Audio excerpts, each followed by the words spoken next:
아이가 이제 자립해서 나갔어요. 시집을 갔는데 정리를 하는 날 아이가 왔었어요. 그래서 엄마가 자랑스럽게 지금까지 너가 했던 뭐 어떤 그림이랑 이제 작품들을 이렇게 다 모아놨다고 막 자랑을 했어요. 그래서 이제 가져가라고 했더니 아이가 어떻게 반응했을 것 같아요? 이게 왜 내 추억이야? 엄마 추억이지.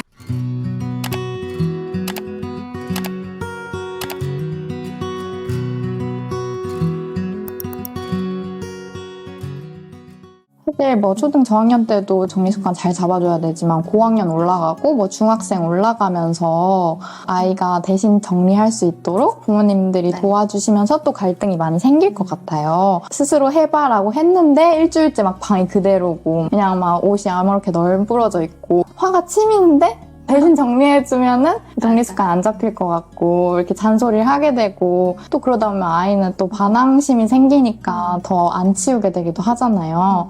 방정리를 하다 보면 이제 아이와 부모가 서로 상처받는 경우도 많은데 아이 방 정리할 때 부모가 많이 하는 실수 3가지가 뭐가 있을까요? 일단 첫 번째는 지금 작가님께서 얘기하신 것처럼 부모가 대신 치워주는 거. 저 같은 경우에는 부모님들께 항상 1년만 좀 꾹 참고 해보라고 하거든요. 근데 그 1년을 사실 못 버티거든요. 하다가 아이랑 이제 같이 정리를 마음먹고 하려고 하면 아이가 이제 느려 터지고 이제 제자리를 안 갖다 놓고 하다 보면은 속 터져서 못 보겠다는 거예요. 그러다 보니까 엄마가 자꾸 대신 치워주게 돼요. 이거를 이겨내야 되거든요. 그래서 엄마가 대신 치워주는 것이 아니라 아이와 함께 동참해서 처음에는 이제 놀이 형태로 다가가면은 정말 재밌게 정리를 할 수가 있어요. 그리고 두 번째로는 그냥 무조건 엄마가 방 좀 치워. 너 정리 좀 해. 이렇게 단답형으로 아이한테 잔소리만 하고 방법들을 제시를 안 해주는 거예요. 컨설팅 하는 현장이었는데 이제 사춘기 아이가 있는 집이었어요. 근데 엄마가 정리를 이제 시작하려고 하는데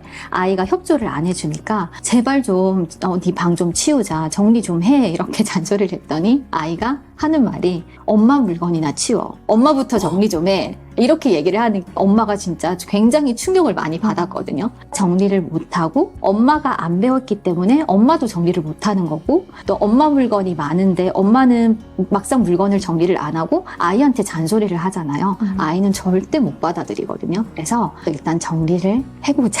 내 물건부터 일단 정리를 시작해라 라고 말씀을 많이 드리고요. 방 좀 치워 이렇게 단답형보다는 좀 구체적으로 아이가 이제 좀 알아들을 수 있게 우리가 책상 위에는 최소한의 문제집과 이제 학용품들만 올려놓자. 여기는 공부하는 책상이니까 이렇게 좀 제시를 해주는 게 좋거든요. 마지막으로는 한 번에 대청소를 시키는 거예요. 왜 우리 어른들도 한 번에 집 전체를 정리하려고 하면 너무 힘들잖아요. 버겁기도 하고 지쳐서 포기하기도 하거든요. 근데 아이들도 마찬가지예요. 아이들 방을 전체적으로 대청소를 하라고 하면은 아이들도 당연히 싫어하고 정리에 대한 거부감이 생기거든요. 아이가 좀 실천할 수 있게 하나하나씩 정리를 해나가는 것이 중요해요. 부모님들이 정리를 시작할 때는 부모 공간부터 해야 된다고 얘기해 주셨는데 어디부터 좀 이렇게 손을 대면은 좋을까요? 추천해 주시는 그런 게 있으신가요? 우리 가족들이 같이 생활하는 공간이에요. 내가 혼자 생활하는 공간이 아니잖아요. 예를 들면 이제 거실이나 이제 주방이나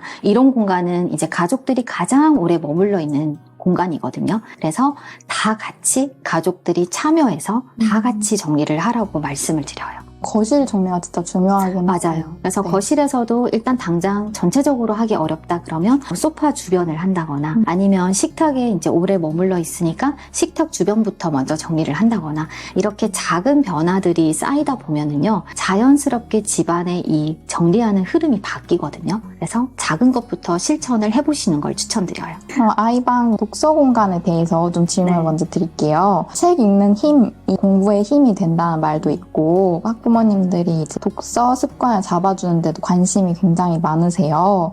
근데 또 다양한 미디어도 범람하는 시대이고 이런 시기에 아이들이 책과 친해지지 못해서 고민이 많은 것 같습니다. 그래서 책을 읽기 싫어하는 아이, 책과 친해지는 방법, 책과 친해지는 걸 도와주는 책장 배치법이 있을까요? 제가 이제 현장에서 컨설팅을 하면서 경험에 의하면 영유아 때는 우리 아이들이 왜 글씨랑 아직 친하지가 않잖아요. 글씨를 모르는 친구들이 많기 때문에 전면 책장을 활용하는 경우가 많아요. 그래서 전면 책장의 장점은 이제 책 표지에 이제 그림들이 다 있잖아요. 아이들이 이제 책 표지를 보고서 호기심을 유발할 수 있고 이제 자연스럽게 정말 책도 놀이 개념으로 이제 책을 가지고 와서 책이랑 이제 친해지는 그런 과정을 겪게 하는 게 좋고요.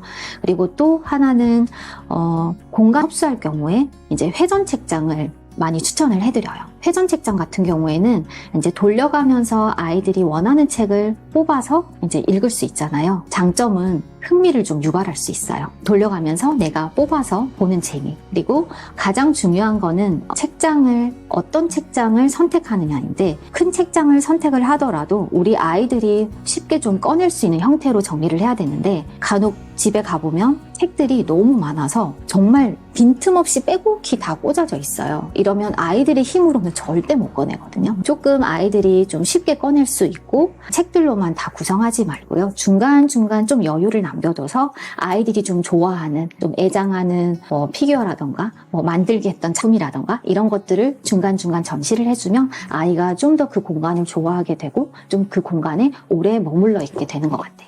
그러면 이제 아이 자라면서 책의 양을 막 늘려가거나 줄여가거나 뭐 이런 것도 중요하겠네요. 맞아요. 대부분 초등학교 때도 풀거나 문제집이나 이런 것들을 못 버리시는 분들이 생각보다 되게 많더라고요.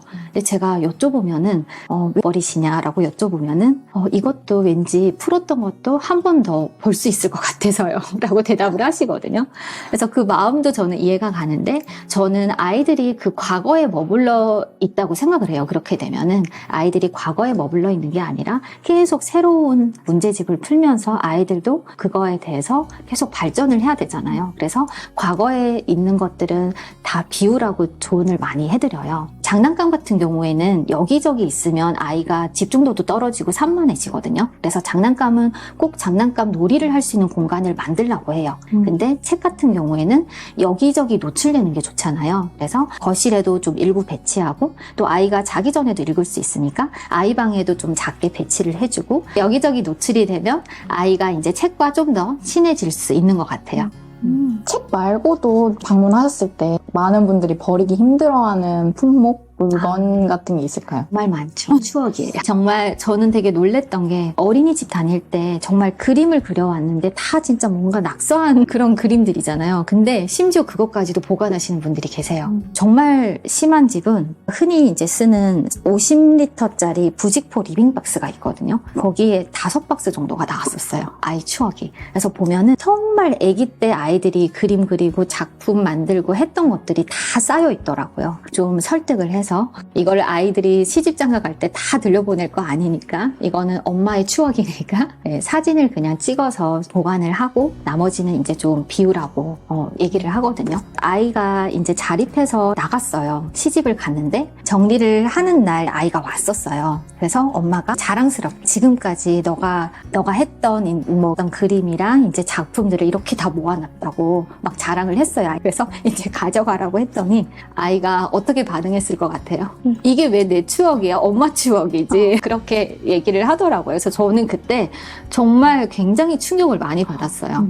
안 가져간다고, 짐이 되니까 안 가져가고 졸업 앨범이나 이 정도만 챙겨가더라고요. 그래서 저도 그날 반성하고 집에 와서 아이들 추억 저도 좀 모아놨었는데 그때 한번 싹 비웠던 기억이 나요. 정리가 중요하다는 거 많은 분들이 아시지만 많은 분들이 실천하지 못하고 스트레스 많이 받으세요. 원래 좀 깔끔한 성격이어야지 정리 잘하는 거 아닐까, 이런 편견도 있고요. 작가님 혹시 정리를 타고나는 것이 아니냐라는 질문을 진짜 많이 받긴 해요. 대표님은 어릴 때부터 정리를 잘했어요? 라는 질문을 진짜 많이 하거든요. 근데 사실 저는 어릴 때부터 정리를 잘했던 건 아니고, 엄마의 영향을 받아서 엄마가 정리하는 걸 보고 배우고 자랐거든요. 그러다 보니까 성인 된 지금은 자연스럽게 그게 이제 몸에 배어서 정리를 하게 되더라고요. 그래서 공부도 마찬가지잖아요. 타고나는 거는 아니라고 생각을 하고요. 정리도 배워야 된다고 생각을 해요. 그 배우는 거는 부모님이 해야 될 몫이고, 부모님이 이제 아이들과 함께 정리를 가르치면서 해나가야 된다고 생각을 해요. 부모님의 역할이 중요하다고 얘기해 주셨는데 요즘 또 맞벌이 부부분들이 많으시잖아요. 그래서 좀 뒷전에 밀리는 경우가 많은데 이렇게 집 정리로 스트레스를 많이 받는 분들이 있을 것 같아요. 정리 초보라고 했을 때 이런 분들이 한 뭐 하루 10분 정도로 정리할 수 있는 팁을 3가지 정도 알려주신다면요? 내가 하기 쉬운 것부터 먼저 실천하는 게 좋은 것 같아요. 뭐 예를 들어서 내가 아침에 일어나서 이부자리부터 정리를 한다거나 아니면 아침에 나는 출근하기 전에 책상 정리는 하고 출근을 해야겠다라는 이런 루틴들을 좀 만들어 놓으면 좋은 것 같아요. 저는 이게 되게 궁금하더라고요. 또 유튜브에서 네. 많이 얘기해 주시기도 하고 처음 아이방을 만들면 제일 좋은 책상을 사주고 싶은 게 부모님 마음이실 텐데요. 네, 유명한 제품이나 주변에서 추천해준 제품, 뭐 공부 잘하는 반장이 쓴다더라 이런 제품들 가구를 고르게 되잖아요. 어떤 책상이 좋은 책상인지 책상을 볼 때 좀 필요한 잘 눈여겨봐야 될 것들을 3가지 정도 얘기해 주신다면요? 편집장님 말씀 들으면서 그 책장을 사고 나서 실패했던 집들이 지금 사실 떠오르긴 하거든요. 한동안은 독서실 책상이 되게 유행했잖아요. 그때는 정말 집집마다 독서실 책상이 하나씩 있었는데 그게 방치가 되어 있는 집들을 많이 봤었고요. 또 한동안은 이제 기능성 책상이 나왔을 때 몇백만 원대의 그런 책상도 있더라고요. 근데 그 책상을 아이한테 사줬는데 기능이 좋다고 해서 사줬는데 막상 가보니 아이는 여기가 불편해서 거실에 나와서 교자상에서 공부를 하고 있더라고요. 그때 저도 많은 걸 느꼈었고 부모님들한테 항상 제가 하는 얘기가 있어요. 책상을 고르기 전에 우선 우리 아이 성향부터 파악을 하라고 해요. 우리 아이 성향이 만약에 정말 그냥 단순한 앞에 아무것도 작은 요소가 없는 단순한 심플한 책상을 원하는지 아니면 우리 아이는 책들이 좀 앞에 눈에 보이게 배치를 해야 돼서 일체형 책상이 좋은 건지 이런 것들을 성향을 파악하는 게 우선이거든요. 2번째로는 아이와 꼭 손잡고 가구점에 방문을 하라고. 우리 아이의 취향도 존중해 줘야 되지만 일단은 가구점에 가서 우리 아이가 실제로 앉아보게 해야 되거든요. 그리고 아이가 앉았을 때 내가 편안함을 느끼고 이 책상이 너무 만족을 해야지 아이도 오랫동안 이 책상을 좋아하게 되거든요. 그래서 2번째로는 아이랑 꼭 같이 가구점을 방문해야 된다는 걸 얘기를 하고요. 그리고 마지막으로는 책상 위치예요. 책상을 배치하는 위치가 정말 중요하거든요. 창문으로 정면을 바라보고서 배치를 하게 되면은 햇빛 때문에 아이가 이제 노곤해질 수 있고 졸림을 유발할 수도 있고요. 그리고 햇볕이 즉각적으로 이제 시야에 들어오기 때문에 아이가 이제 집중력도 떨어질 수 있어요. 그래서 안 좋은 배치는 피하시는 게 좋고 또 예를 들면 문을 열고 들어왔을 때 바로 등지고 있는 그러니까 어른들도 왜 뒤에서 인기척이 들리면 깜짝 놀라잖아요. 아이들도 마찬가지거든요. 그래서 불안 심리를 조성할 수 있기 때문에 책상은 이런 부분들을 좀 고려해서 안정감 있게 배치를 해주는 것이 중요해요.